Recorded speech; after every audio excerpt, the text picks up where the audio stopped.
Europe was the cradle of the Industrial Revolution, yet today it trails behind the USA's economic dynamism. What factors have put the brakes on Europe's growth while America accelerates ahead? In this video, we'll explore the roots of Europe's economic slowdown and ponder whether this could actually be Europe's opportunity to reinvent itself.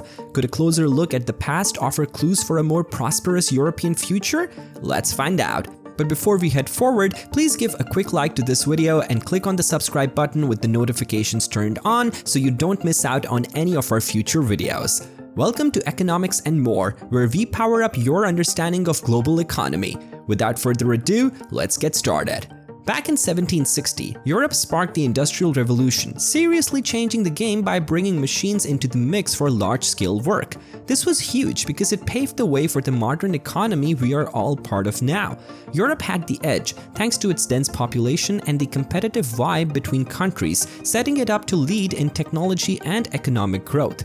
They were first in line to start trading on a global scale and even came up with the whole concept of companies to back big projects. These steps have made the world a lot richer, especially in the past 40 years. However, despite being where it all started, Europe's growth has hit a bit of a slump lately, while other areas like the USA are steaming ahead.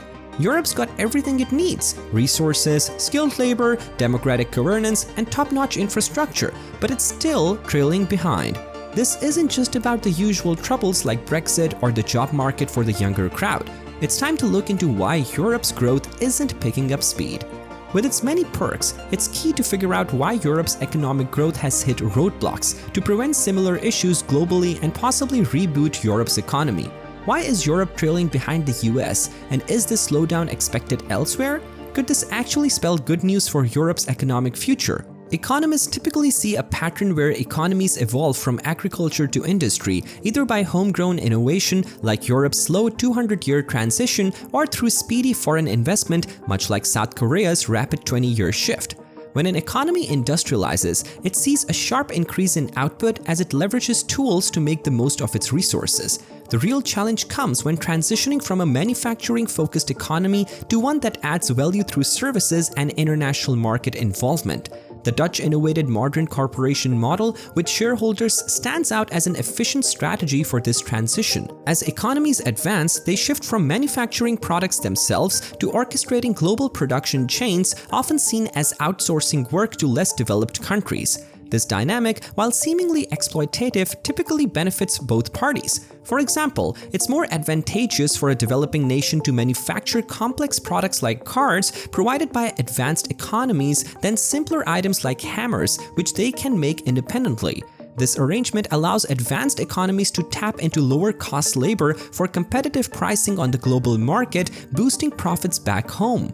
Meanwhile, developing countries gain more from adding value to raw materials through complex manufacturing. In advanced, high-income countries, the focus shifts to producing high-value goods. Even with high labor costs, the production of items like jet engines in countries like the USA or the UK remains profitable because the final product commands a high price, making labor costs a small part of the overall expense.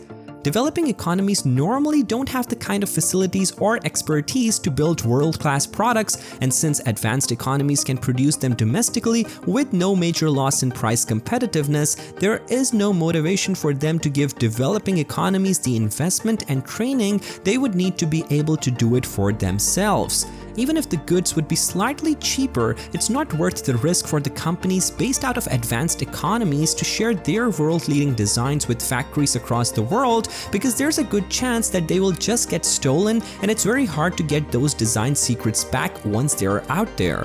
Also, while it may be slightly cheaper, it could end up as a less competitive good overall because there will be less demand. Whether they would admit it or not, people would prefer to fly across the Pacific Ocean with jet engines made in the USA rather than, say, China. This means developing economies normally grow by starting with really basic items, and then they start building slightly more advanced items over time.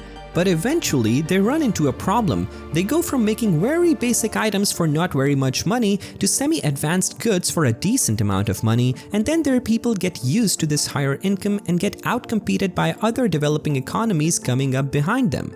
The only way to avoid the middle income trap, as this is known, is to either continuously suppress people's wages, which is obviously not a very politically popular choice, or to develop advanced industries like the rich economies, which is not very easy, especially these days when those advanced economies have had such a head start. A lot of developing economies are hitting a brick wall right now with the economic shocks that have slowed their transition.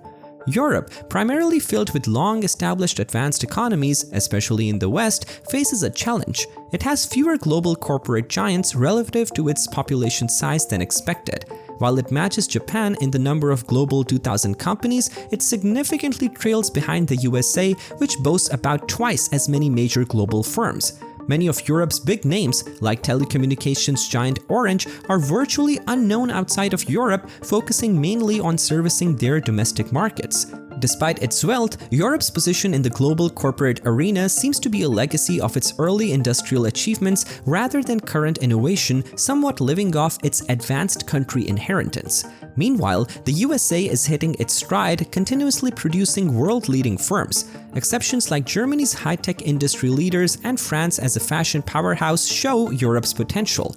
However, overall, the continent is underrepresented in global corporations, which are key to economic advancement. The strong correlation between the presence of Global 2000 companies and high GDP per capita highlights Europe's lag in this area. Some might argue that several small, yet advanced economies lack major global corporations.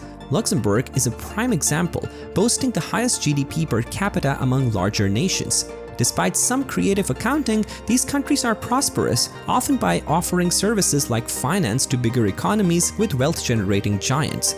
Places like Singapore, Ireland, and Switzerland have thrived by catering financial services to other advanced nations. To be considered advanced, a country must have industries that rely less on labor costs or can operate internationally to repatriate profits. Initially, Europe led the Industrial Revolution, setting the pace for global economic development. However, it's now lagging behind the USA and Asia, particularly in tech, a sector easily globalized. This shift, accentuated by various surface-level problems, raises a critical question. Why is Europe falling short in creating global companies? Comparing the USA with Europe is tricky. The USA is a single, though vast and varied country, unlike Europe's mosaic of dozens of nations, languages, governments, and economic statuses. For instance, Ukraine and Kosovo's GDP per capita is roughly a tenth of that of Luxembourg and Ireland, highlighting Europe's internal diversity. European nations generally prioritize egalitarian values, emphasizing comfortable work conditions and social safety nets at the cost of higher taxes for the well-off. This contrasts with the USA's aggressive pursuit of economic growth. Interestingly, European countries known for their robust social policies often see higher entrepreneurial activity. The assurance of a safety net encourages more people to venture into starting businesses or joining startups, mitigating their fear of failure. Europeans tend to work fewer hours than Americans, favoring work-life balance. In Germany and France, the largest mainland European economies, people work around 1,400 and just over 1,500 hours annually respectively, with the lazy French working more than the industrious Germans. In contrast, the average American works nearly 1,800 hours. Work hours in the USA have decreased by about 25% since the 1950s and 10% since 2000, but European reductions are more significant. For example, German work hours have halved. Europe's slower growth partly results from prioritizing better working conditions over higher output. While this trade-off impacts economies built on constant growth, many would likely exchange economic gains for 200 extra hours annually. Economics explores value interactions, and time is invaluable. Europe's choice reflects economic trade-offs, making compelling headlines but not necessarily indicating failure. Now, that is not the only factor. Worker productivity, defined by the value created per work hour, is key to economic performance. Enhancing productivity involves improving education for skilled roles or providing advanced tools for efficiency.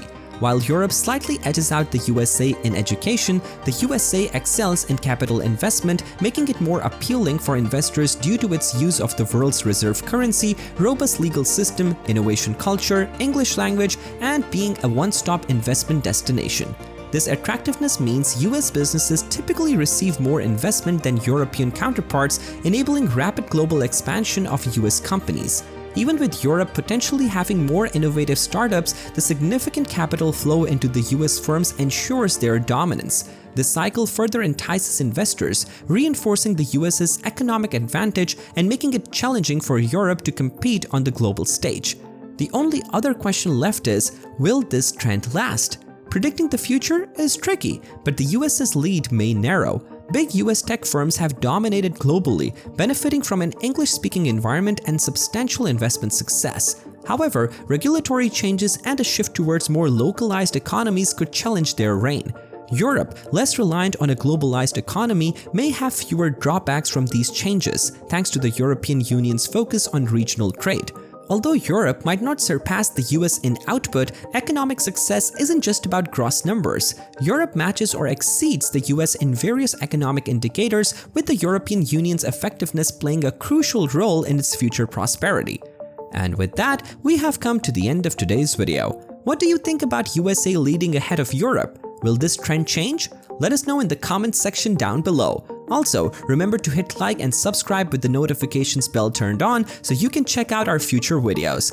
Until next time, thanks for watching.